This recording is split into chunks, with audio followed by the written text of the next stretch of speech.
going to Nuwara Eliya. We are taking the Hatton Nuwara Eliya road. This road is very scenic.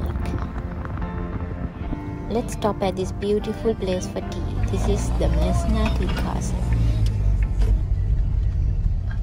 In 500 meters, turn right.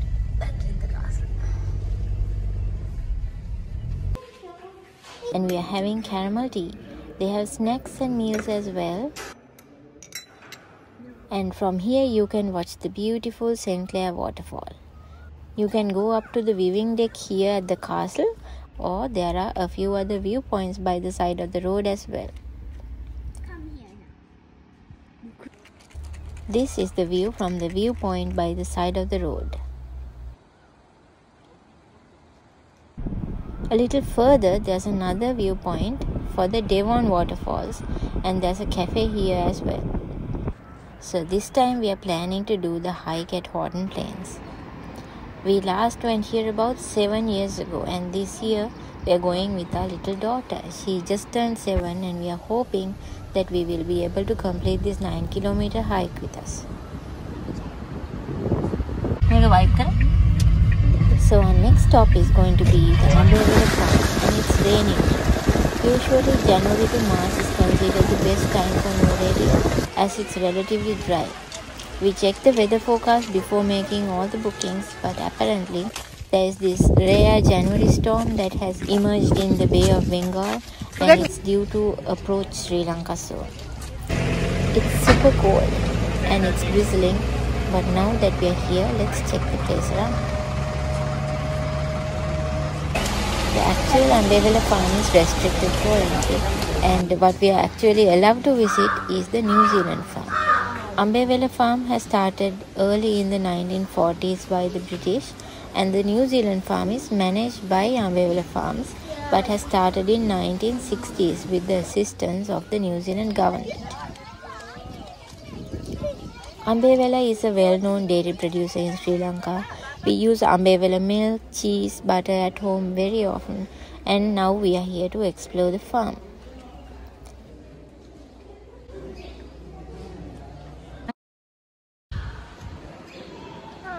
He comes near me. He's drinking the water from the umbrella. I'm thirsty, Pedro. You thirsty?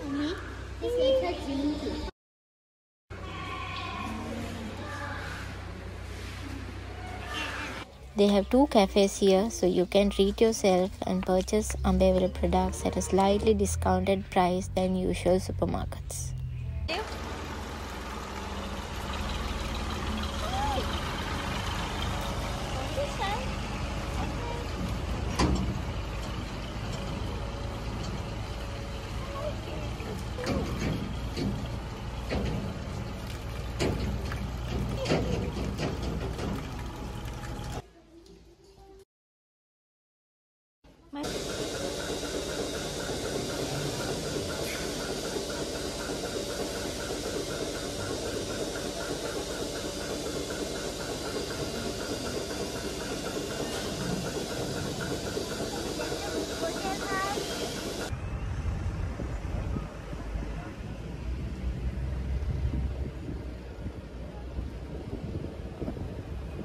The view is amazing with the cows roaming around, wind turbines at the distance, and of course the greenery.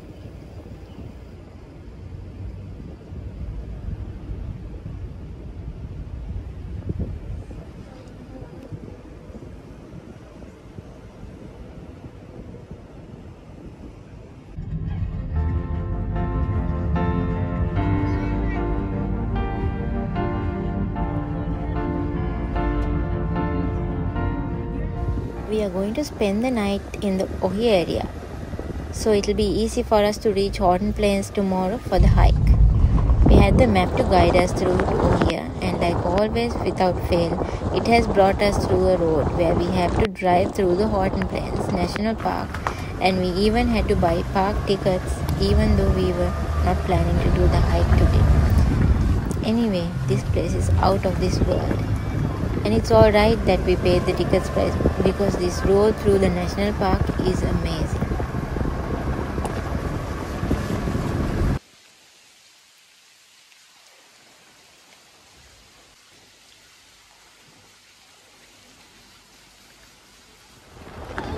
We are heading to Horton Plains for the hike. It's misty and cold, but there's a little bit of sunshine. I'm so happy. It's good to go early as possible to get the best views, avoid crowds and avoid your views being blocked by mist. So let's go. I can see a hoodie behind you. And me, I can see a hoodie behind you, Amma. Look at that.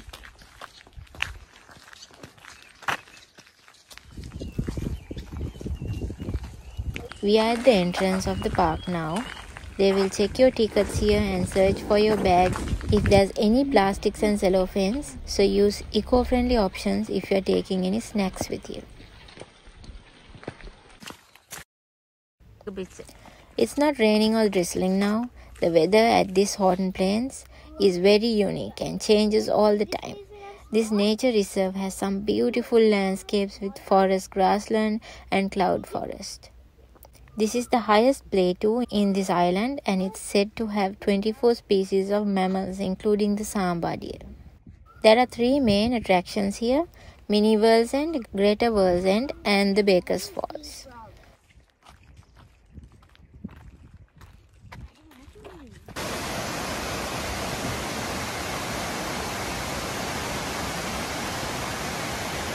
After the initial 1 kilometer, we get to this point where we can choose our path and we are taking this left turn.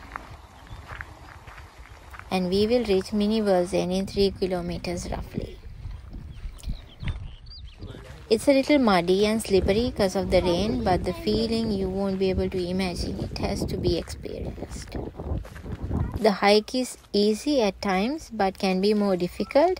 And you will see these little signs that give you an indication of the level of difficulty.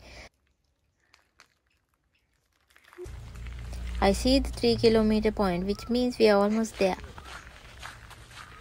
And we are here at the Mini World's End. It's misty and we can't see anything much, but usually the view from here is so much beautiful.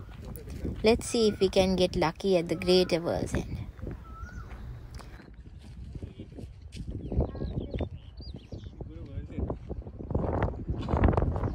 We continue our hike again through the different levels to reach the Greater World's End, and it's about 1 kilometer from here.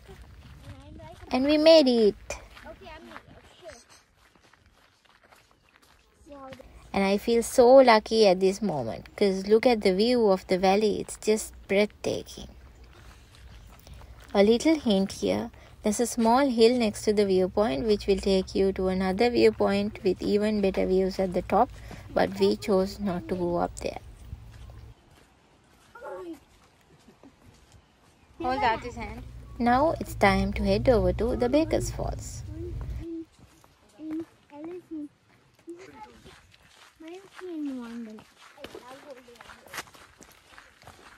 This stretch here is the most magically beautiful and my most favorite part of this hike. I just feel like entering a whole different world when I walk through this area of the park.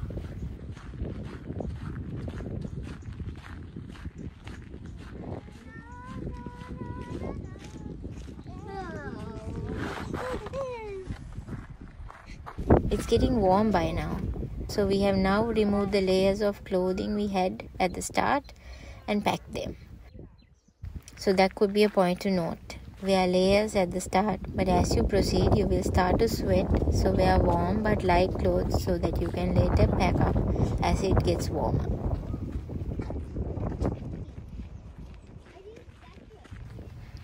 And then there's a very difficult stretch here, and Kiddo has started whining now. It's like a little detour from the main path, and it's hard. Even I feel my muscles sort of giving up on me. But this is the last bit. Also the hardest. I'm panting like crazy. You can proceed without going to the waterfall, but we are doing it. From this signboard, we have to go further down through these stairs to the viewpoint of the waterfall. Can you hear the sound getting louder as we get closer?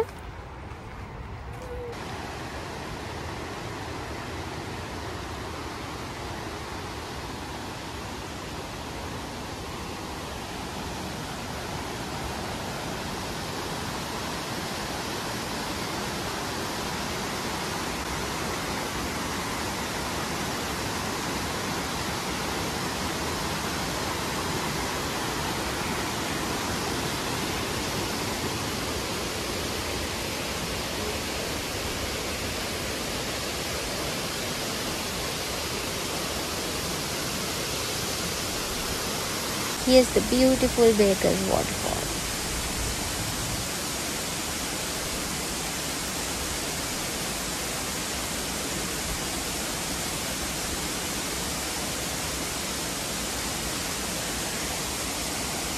Also, we are now done with all the main attractions here at the Horton Plains National Park. And all we got to do now is reach the car park. I'm feeling hungry now.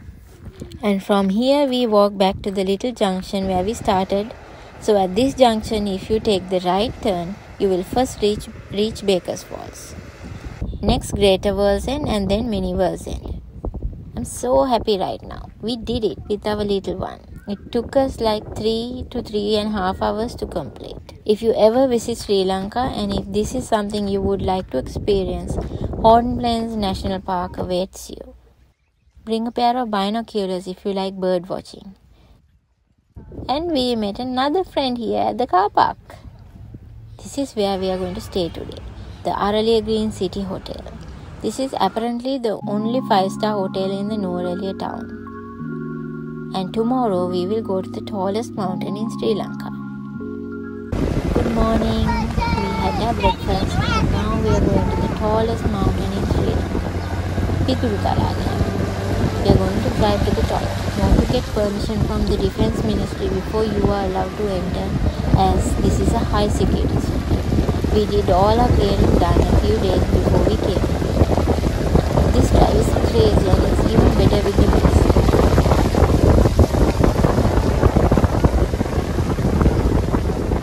Horton Plains drive was harder, wasn't it? What do you think? We would like to hear from you. We are now at the top. Honestly, there's nothing much to see here except for the satisfaction of being at the tallest mountain in Sri Lanka. The view from here is stunning on a clear day, but we can't see anything today like you can see. It's cold and misty. So that's our adventure to the beautiful Nuwara Eliya. We will head home today after lunch and see you on our next adventure.